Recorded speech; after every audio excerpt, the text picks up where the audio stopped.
حسین جو ہے وہ لمحات اور مبارک لمحات اور جمعۃ المبارک کی حاضری اللہ رب العزت کروٹ کروٹ ثواب عطا فرمائے ہمارے لیے، ہمارے والدین کے لیے اس سے ذریعہ نجات کرے۔ حضرت اکرام حضرت جو آیا مبارکہ تلاوت کرنے کا شرف حاصل کیا ہے، اس کے اندر خالق کائنات جل وعلا نے روزے کی فرضیت کا حکم ارشاد فرمایا اور روزے کا مقصد بیان فرمایا۔ ارشاد فرمایا یا ایھا الذین آمنوا کتب علیکم الصیام کما کتب علی الذین من قبلکم لعلکم تتقون۔ فرمایا ایمان والو، تم پر روزے فرض کیے گئے جیسا کہ تم سے پہلے لوگوں پر بھی فرض کیے گئے۔ لعلکم تتقون، مقصد یہ ہے کہ تم متقی بن جاؤ، پرہیزگار بن جاؤ، پارسا بن جاؤ، نیک بن جاؤ۔ روزے کا مقصد خالق کائنات عز و جل نے بیان فرما دیا۔ اس سے قبل روزے کی فرضیت کو بھی بیان فرمایا کہ روزہ فرض ہے اور اسلام کے 5 ارکان میں سے ایک رکن ہے، اور روزے کے بغیر اسلام کی بنیاد مکمل نہیں ہوتی، اسلام کے ارکان مکمل نہیں ہوتے۔ قرآن مجید کے اندر بھی رب العزت نے اس کی فرضیت کا اعلان فرمایا۔ رسول اکرم نور مجسم شفیع معظم ہم سب کے آقا و مولا صلی اللہ علیہ وسلم، آپ نے بھی روزے کی فرضیت کو حدیث کے اندر بیان فرمایا اور ارشاد فرمایا قد جاءکم رمضان شہر مبارک افترض اللہ علیکم الصیام او کما قال نبی صلی اللہ علیہ وسلم۔ فرمایا کہ تم پر ماہ رمضان آ گیا، تمہارے پاس ماہ رمضان آ گیا اور یہ مہینہ مبارک مہینہ ہے، شہر مبارک افترض اللہ علیکم صیامہ، فرمایا اللہ رب العزت نے تم پر اس کے روزے فرض کیے۔ تو قرآن مجید کے اندر بھی فرضیت کا اعلان دوسرے مقام پر رب العزت فرماتا ہے فمن شہد منکم الشہر فلیصم، تم میں سے جو اس ماہ کو پائے تو اسے چاہیے اس کے روزے رکھے۔ ہاں 2 قسم کے لوگ ہیں جو روزہ جو ہے وہ ترک کر سکتے ہیں شرعی عذر کی بنا پر۔ فرمایا ایک مسافر ہے، اس کو اجازت ہے، اور دوسرا مریض ہے، بیمار،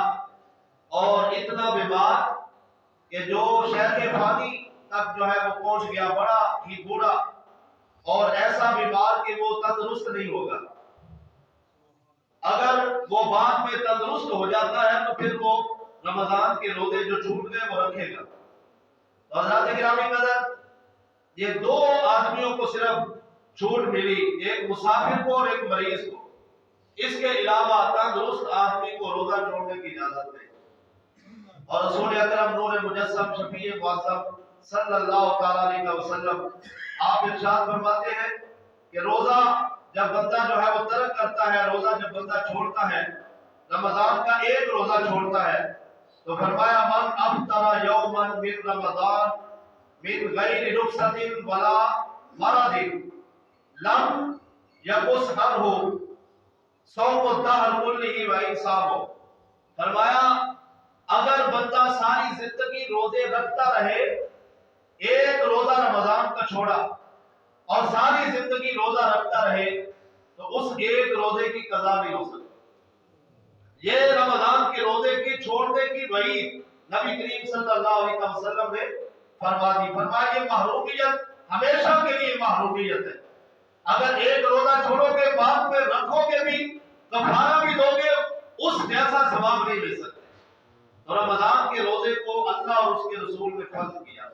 اس واسطے صرف یہ نہیں کہ چند دن شروع کے ہم رکھ لیں روزے، یا پہلا روزہ رکھ لیا اور پھر آخری روزہ رکھ لیا، یا کچھ بندوں کا ذہن کہ وہ چند روزے شروع کے اندر آغاز کے اندر رکھیں گے،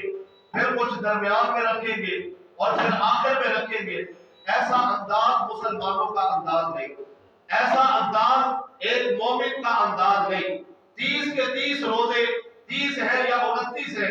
وہ سارے کے سارے سارا مہینہ، پورے کا پورا مہینہ ماہ رمضان کا اللہ رب العزت نے اور اللہ کے رسول نے اس کے روزوں کو فرض قرار دیا اور اس کی اہمیت بیان فرمائی، اس کی شان بیان فرمائی، روزہ دار کا مقام بیان فرمایا اور روزہ دار کی فضیلت بیان کی، اور مختلف حدیثوں میں نبی اکرم صلی اللہ علیہ وسلم روزہ دار کی جو ہے وہ فضیلت بھی بیان فرماتے ہیں، اور اسی طرح روزے کا جو ہے وہ مقصد بھی بیان کیا جاتا ہے۔ روزہ ایک جو ہے وہ گناہگار آدمی کو متقی اور پرہیزگار بناتا ہے، ایک سیاکار آدمی کو جو ہے وہ تقوی سکھاتا ہے،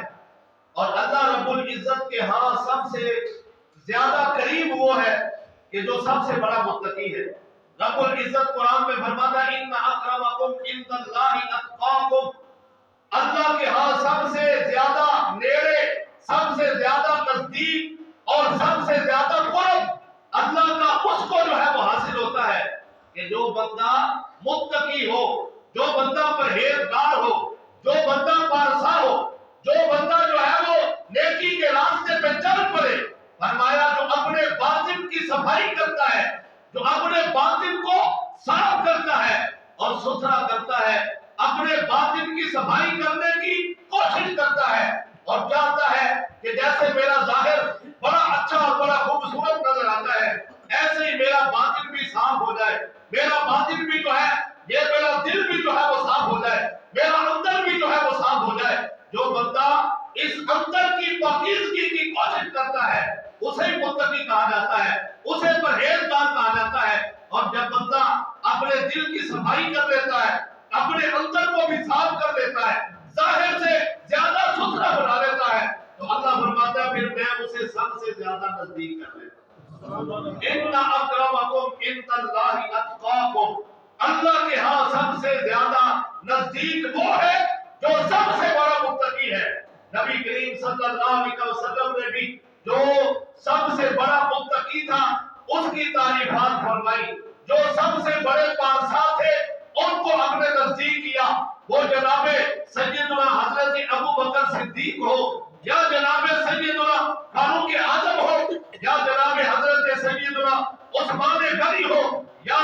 حضرت مولا علی کرم اللہ وجہ کریم ہو، ان کا تقوی بھی زیادہ تھا اور ان کی پارسائی بھی زیادہ تھی، اس لیے باقی صحابہ میں سے ان کو مقام بھی سب سے زیادہ مل گئے۔ سب سے بڑے متقی تو صحابہ میں حضرت سیدنا ابو بکر صدیق ہے رضی اللہ تعالی عنہ۔ حضرت ابو بکر صدیق کو یہ سارا مقام ان کے تقوی کی بنا پر ملا، ان کے عشق رسول کی بنا پر ملا، ان کے صحیح معنوں کے اندر مسلمان اور مومن ہونے کی بنا پر ملا۔ اللہ رب العزت نے بھی ان کو ان کی تعریف قرآن کے اندر فرمائی اور فرمایا سب سے بڑا متقی ابو بکر ہے، سب سے بڑا تقوی والا، یہ رسولوں کے بعد، نبیوں کے بعد کائنات کے اندر اور کوئی نہیں، صرف ابو بکر ہے۔ جناب ابو بکر صدیق کے تقوی کی بھی تعریف ہوئی، اور جب بندہ تقوی اختیار کرتا ہے تو رب العزت اس کی تعریفات کے اندر قرآن جو ہے وہ ارشاد فرماتا ہے، رب کا کلام اترتا ہے اور اللہ رب العزت بھی اس بندے کو متقی فرماتا ہے۔ حضرات گرامی قدر، یہ جتنے تقوی والے تھے سارے صحابہ نبی کریم صلی اللہ علیہ وسلم کے نزدیک ہو گئے، اللہ کے بھی قریب ہو گئے، اللہ کے رسول کے بھی قریب ہو گئے، اور اللہ رب العزت نے ان سے جنت کا وعدہ فرمایا، وعدہ حسنہ فرمایا، اس واسطے کہ ان کا تقوی بڑا تھا، وہ متقی تھے، پرہیزگار تھے۔ یہ صرف جو ہے وہ اللہ اور اس کے رسول کے قرب کی بنا پر وہ جو ہے وہ یہ عبادت کو چھوڑنے والے نہیں تھے اور اسی پر بھروسہ کرنے والے نہیں تھے کہ ہمیں صرف نسبت حاصل ہے، نسبت بھی بڑا کمال کرتی ہے اور نسبت بھی بندے کو پار کرتی ہے، نسبت کا بڑا اعزاز ہے، پاک لوگوں کی نسبت بندہ جو ہے وہ پاک ہو جاتا ہے۔ حضرات گرامی قدر، لیکن صحابہ کرام نے صرف نسبت پر بھروسہ نہیں کیا بلکہ صحابہ نے عمل کر کے دکھایا، صحابہ نے عمل کر کے دکھایا۔